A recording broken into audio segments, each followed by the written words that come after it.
जेव्हा धर्मा मूव्हीजसारखं नाव सुद्धा जोडलं जातं यावेळेला, तर हे कसं जुळून आलं आणि कसं त्याचा उपयोग होणार आहे तुम्हाला?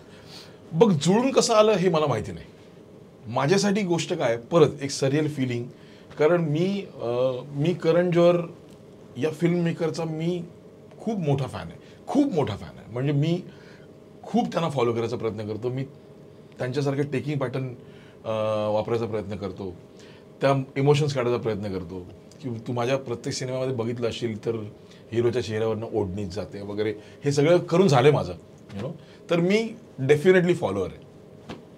आणि ज्यावेळी धर्मा मूव्हीज आपल्या फिल्मला बॅक करते किंवा करण जोहर आपल्या फिल्मची पोस्ट शेअर करतो त्याची फिल्म म्हणून, तर ही गोष्ट खूप मोठी आहे माझ्यासाठी. मला हे खूप आवडतं. कारण मला असं वाटतं की करण जोहर ही फिल्म मेकिंगची एक वेगळी युनिव्हर्सिटी आहे. त्यांचा ऑडियन्स आहे, त्यांचा फिल्म मेकिंगचा पॅटर्न आहे आणि त्यांना ते आलंय, जे मला शिकायला खूप आवडेल, मला असं करायला खूप आवडेल. सो येस, माझ्यासाठी खूप परत देवाचे आभार की असं काहीतरी घडतंय आयुष्यात.